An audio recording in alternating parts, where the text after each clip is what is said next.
Halo, Shalom. Selamat pagi anak-anak teacher. Bagaimana kabarnya hari ini, Nak? Semoga anak-anak teacher semuanya dalam keadaan baik dan sehat ya. Amin. Nah, seperti biasa, Nak, sebelum kita mulai pembelajaran kita hari ini, anak-anak teacher jangan lupa untuk berdoa, untuk following the Bible 5 ayat, kemudian berdoa minta hikmat sama Tuhan, supaya apa materi yang kita pelajari hari ini kalian bisa mengerti dan kalian bisa memahami dengan baik. Nah, sekarang kita masuk di pembelajaran 6. Nah, materi pembelajaran 6 ini masih berkaitan nih dengan materi yang kita pelajari di pembelajaran sebelumnya, yaitu berhubungan dengan globalisasi. Kemarin teacher sudah jelaskan karena globalisasi itu adalah suatu kondisi di mana dunia itu tanpa batas. Ya, nah arus globalisasi ini sudah merambah terhadap berbagai aspek kehidupan masyarakat, baik itu dari segi transportasinya, baik itu dari segi komunikasinya, baik itu dari segi bahkan dari segi berbelanja pun kita sekarang sudah mengikuti arus globalisasi. Nah, kenapa teacher bilang pada saat sekarang berbelanja kita sudah mengikuti arus globalisasi? Karena saat sekarang ini, karena kalau kita belanja itu kita nggak harus pergi ke mall, kita nggak harus pergi ke minimarket atau supermarket dan lain sebagainya. Nah, kalau zaman dulu kan kita mau beli sampo nih misalnya, kita harus pergi ke tokonya, kita kasih uangnya secara langsung, kita berinteraksi langsung dengan si penjualnya. Nah, kalau sekarang kan kita mau berbelanja itu kita nggak tatap muka si penjualnya pun kita bisa belanja. Itulah yang dikatakan dengan belanja online. Nah, sebagai contoh, dengan adanya aplikasi seperti Shopee, seperti Tokopedia, seperti Blibli dan masih banyak lagi ya aplikasi belanja online lainnya. Nah, itu tadi merupakan contoh dari pengaruh globalisasi terhadap kegiatan jual beli di tengah-tengah masyarakat. Nah, kalau zaman dulu kita mau beli sampo seperti yang teacher bilang tadi, ya kita harus pergi ke warungnya langsung atau kita harus pergi ke supermarket langsung. Kalau sekarang kita mau belanja, kita bisa nggak pergi ke warungnya, kita nggak pergi ke tokonya, tapi kita mendapatkan apa barang yang kita butuhkan, yaitu melalui apa? Melalui aplikasi tadi, melalui Shopee, melalui Tokopedia dan lain sebagainya. Nah, kalau zaman dulu, kalau beberapa tahun yang lalu, kalau kita mau belanja itu ya mungkin kita belanjanya hanya bisa di tengah-tengah kota Batam, atau kita hanya bisa belanjanya itu di supermarket yang dekat rumah kita, ya karena nah kok sekarang kita mau belanja misalnya kita bisa belanja online dari Medan atau kita bisa belanja barang dari Surabaya, dari Jakarta dan lain sebagainya. Nah, itu tadi adalah salah satu pengaruh dari globalisasi terhadap aspek kehidupan manusia. Ya, Nak.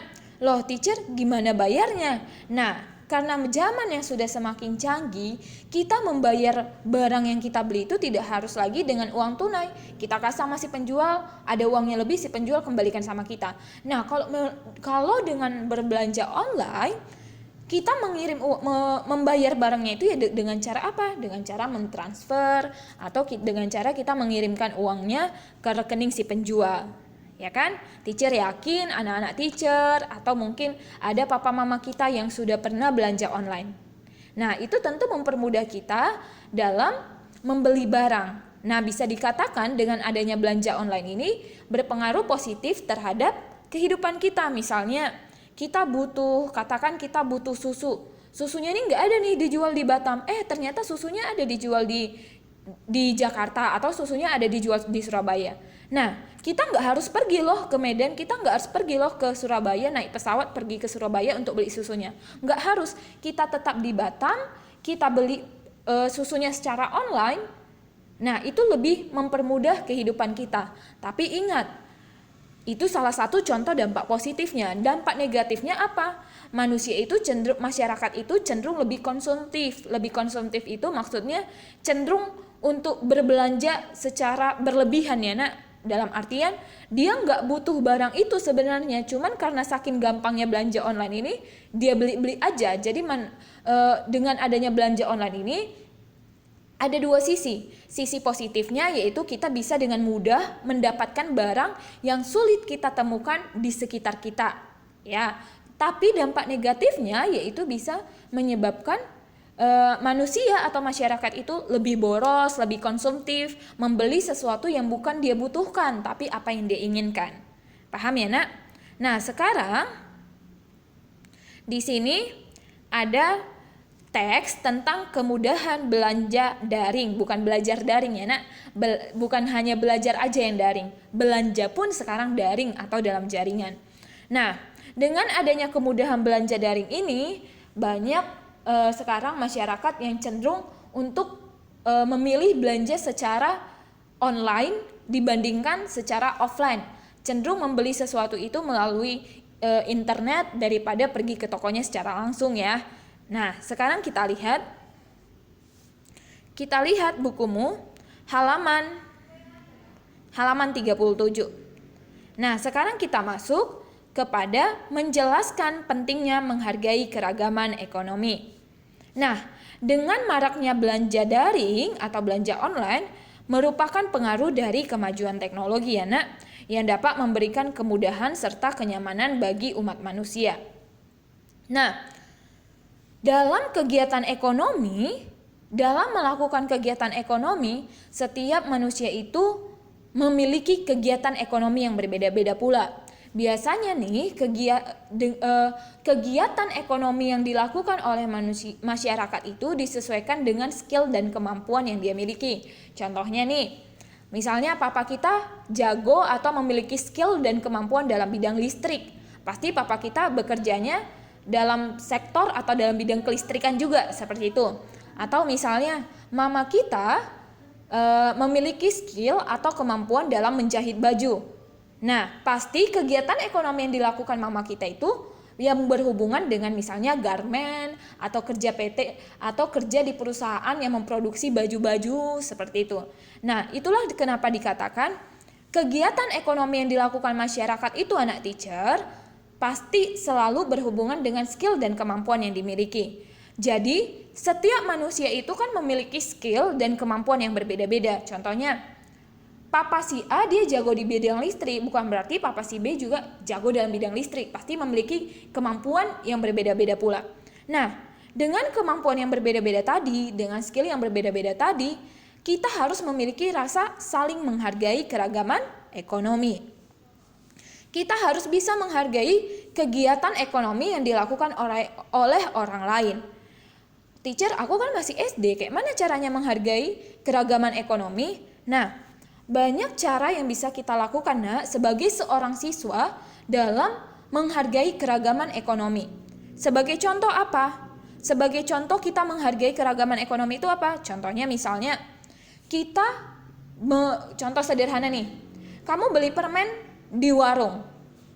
Kamu mau beli 1.000. Kalau 1.000 permen dapat 5. Nah, kamu mau beli permen 1.000, kamu ambil permennya 6. Apakah kamu itu menghargai keragaman ekonomi? Kan tidak. Kenapa dikatakan tidak menghargai? Karena kamu sudah tidak jujur. Yang harusnya kamu ambil permennya cuma 5, kamu ambil permennya 6 nih. Berarti kamu tidak jujur. Kamu nggak menghargai si penjual tadi. Kamu nggak menghargai keragaman atau kegiatan ekonomi yang dilakukan si penjual tadi. Nah, bagaimana cara menghargainya? Ya kalau kita belanja permen 1.000, kalau cuma dapat 5, ambillah 5. Tidak boleh lebih. Artinya apa? Kita harus membeli barang sesuai dengan harga, mengambil barang sesuai dengan harga yang sudah ditetapkan. Nah, ketika kita jujur dalam kegiatan jual beli atau kita sebagai pembeli jujur, berarti kita sudah menghargai si penjualnya tadi. Paham ya, Nak? Nah, contoh lainnya apa lagi sebagai kita? Contoh lainnya sikap kita menghargai keragaman ekonomi lainnya itu apa? Contohnya misalnya yaitu kita mau berteman sama siapa saja, dalam artian tidak memandang pekerjaan orang tuanya, tidak memandang latar belakang orang tuanya, kita mau berteman dengan siapa saja. Sebagai contoh nih, karena papaku kalau ke kerjaan itu pakaiannya rapi loh, papa dia kalau ke kerjaan itu cuman pakai celana pendek, aku nggak mau berteman sama dia. Itu nggak boleh ya, Nak. Kita harus berteman dengan siapa saja tanpa memandang pekerjaan si orang tua teman kita tadi. Mau orang tuanya bekerja sebagai contoh ya, misalnya sebagai supir atau sebagai manajer atau sebagai apa lagi ya, sebagai pedagang, kita harus memiliki sikap saling menghargai. Jadi jangan, papanya manajer, aku mau deket-deket sama dia karena papanya manajer. Nggak boleh gitu. Mau apapun pekerjaan yang dilakukan oleh teman kita, selagi itu pekerjaan yang baik di mata Tuhan, selagi itu pekerjaan yang halal, tidak merugikan orang lain, kita wajib harus saling menghargai. Sampai sini Pak bisa dipahami ya nak teacher? Oke. Nah, contoh menghargai yang lainnya, contoh sikap saling menghargai yang lainnya itu kita mau memuji hasil kegiatan ekonomi orang lain. Bagaimana ya contoh sikap mau memuji hasil kegiatan ekonomi orang lain?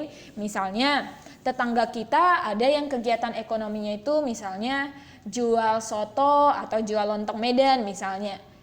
Nah, kita beli makanan yang dijual, contohnya kita beli nih sotonya.